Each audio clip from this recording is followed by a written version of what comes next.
Good morning. Welcome back. WHRW 90.5, your tower of musical power. Today we want to discuss something that's very dear to us.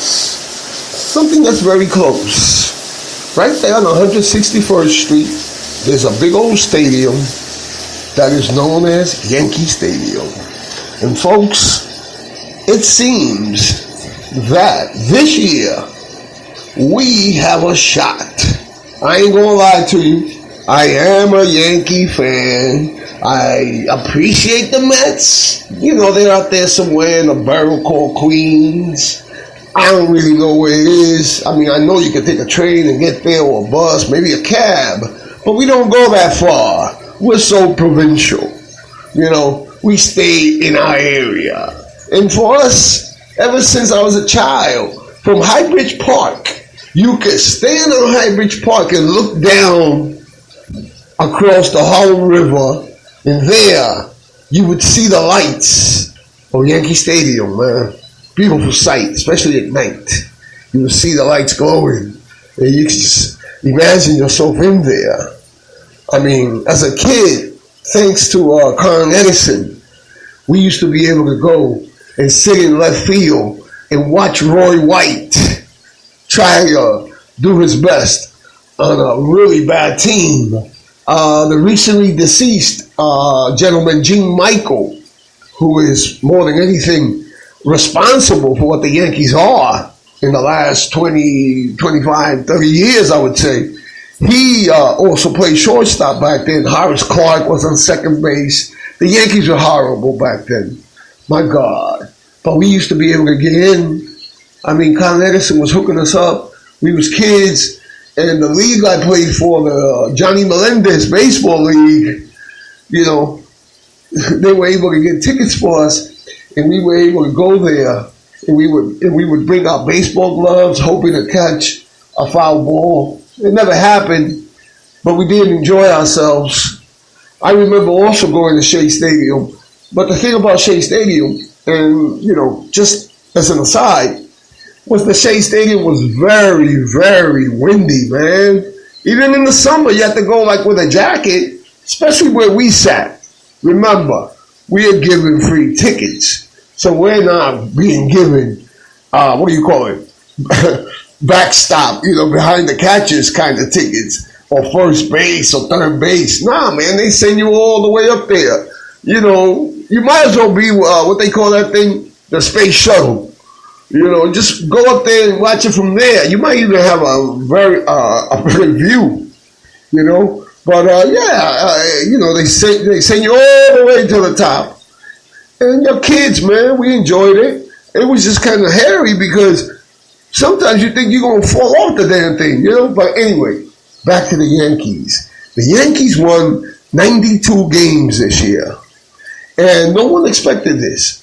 Everyone thought that we'll be on track for next year with all these young men, Aaron Judge, Hicks, Sanchez, Gregorius, the kid Frazier, you know, Clint, that all of them will coalesce. Greg Bird at first base, you know, so we got catcher, Gary Sanchez, first base, Greg Bird, second base, Castro is only 27 years old.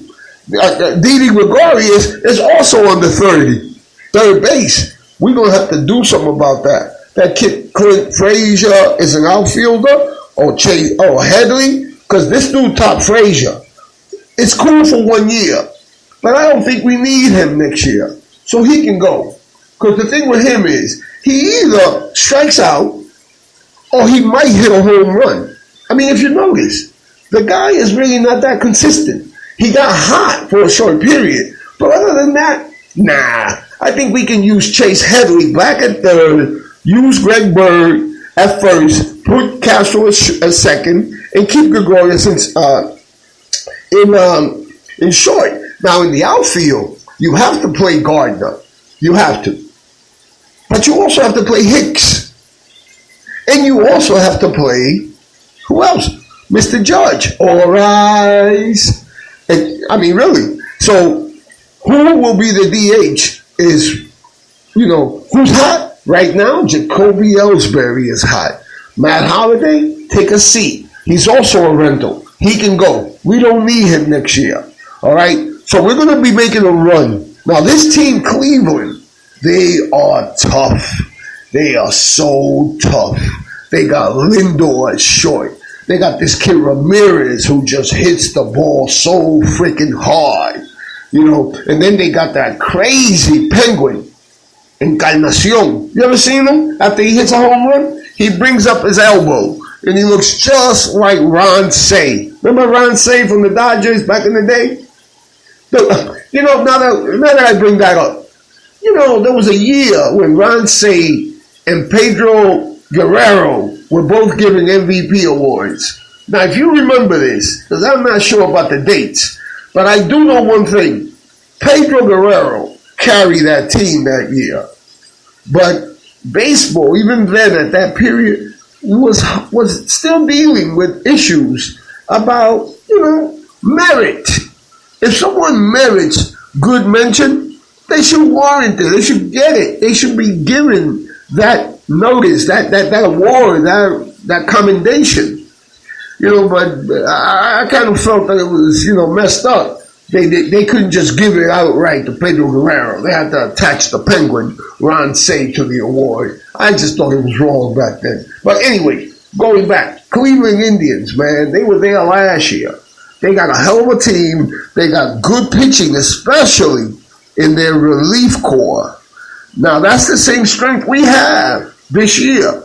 You saw what happened just the first game, the game against Minnesota. Even though Severino was hit hard, he didn't even finish the first inning, but the relief corps came in, Green, Robinson, Chapman, Canley, the whole, Green, Robinson, Canley, and then Chapman, in that order. The only thing that I'm concerned about, really, now, is the state of mind of Dayan Betances. Betances is a hothead. He's a Dominican kid, like myself. And I understand that we are very hot-blooded, and sometimes we don't think. But I'm not on that stage. He is on that world stage. And his presence, his mere presence, the guy is huge, 6'8", and he throws the ball like 100 miles an hour. But now he's suffering through a little bit of what we call lack of confidence in himself. And hopefully, maybe he listens to this. He'll understand that he'll be just fine. We have a great team. We have a lot of talent. And this year might be the year. I really believe so. Especially if we win the first game. If the Yankees win the first game, we have a conversation that can take place. Now, what will be the rotation? I guess now that Sonny Gray will be pitching against Cleveland, right? After Sonny, I would have Sabathia pitch next. I wouldn't use Tanaka. I would use Severino for the third game. But the important thing is, if we win that first game, we have a real shot. Again, Cleveland is an offensive powerhouse. These guys can hit the ball. And they hit it hard and they hit it often. So, Sonny, I would say, needs to keep the ball down. Because if he keeps it down, he'll keep the ball on the ground and give our defensive players a chance. Now, if the ball gets up, we're in trouble. Because Cleveland will hit it high and far. And at the same time, what I'm pleased about is the mental makeup of the potential most valuable player and rookie of the year. And I would even say this. I would even propose that Aaron Judge be also considered for a Gold Glove for his work in right field.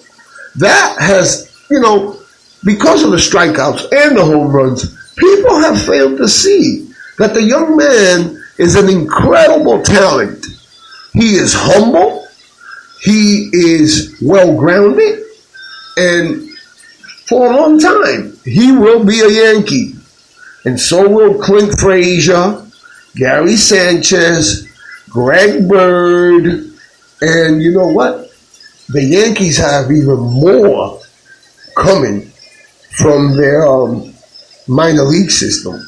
Brian Cashman has got to be given credit for doing an incredible work. But not just Brian Cashman, his people, you know, Juan Rosario, guys like that, the international scouts that do the work to bring these young men in. Remember, all these players, especially the Latin American ones, they get signed on July 2nd. On July 2nd of their 16th birthday. That's when these young men are given an opportunity to sign with a major league team at the age of 16.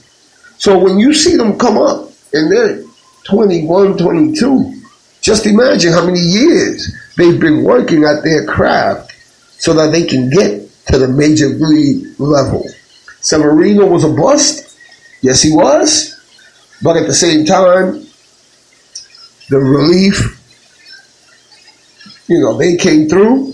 They showed that given a crisis such as the one that was presented, that they could hold, you know, the other team down. They kept them down. They only scored 4 runs, I believe, you know, and most of those were scored against Severino. So the pitching is fine, but the more important thing is the hitting is off the hook. I mean, if it ain't one guy, it's the other. And in that game, the first 4 guys in the lineup, man, they did all the work. They handled their business, and right there after the first inning, they came right back and did their thing. And I tell you, I was very pleased. Now, last night's game, man, Arizona and the Diamondback, Arizona and the Rockies, that was a crazy game, too. I mean, there was one occasion there, if you go to Sports Center on ESPN, or, you know, just the news in general, you'll see that the pitcher, I forget his name, I ain't paying attention to the name, but the guy hit a triple. I mean, he hit a triple that cleared the bases, and you couldn't see. I ain't seen nobody so happy in a long time.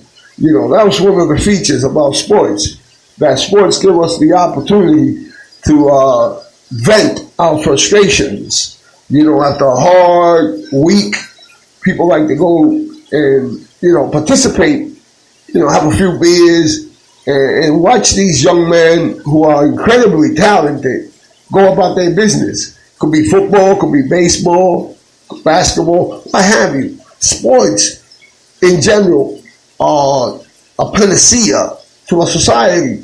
The Romans, they understood that. I mean, you know about, you know, the Colosseum. How do you keep people that are disaffected? How do you keep them appeased? Well, you throw the Christians to the lions for enjoyment, for entertainment purposes. In a sense, football is that kind of sport, gladiator type sport. People are really trying to hurt each other. I mean, that's football. Baseball is a more nuanced game. It gives you the opportunity to bring your children, your wife, your family, your friends, and you can walk around. You know, between innings, you got time to go get you a beer, or they'll bring it to you. You know, it's a slow-paced game. It's more cerebral. But that's the beauty of baseball. You have to know about what the pitcher did in the first inning to that particular batter. That's what baseball's about. It's a more complicated sport. God bless you. Have a great day. Let's make sure that New York Yankees win, that we defeat Cleveland, and let's go to the World Series this year. And I believe Aaron Judge is not only the MVP, he's also the Rookie of the Year, and he's also a Gold Glove player. Take care. Mark Nespinal, Talking Sports. See ya.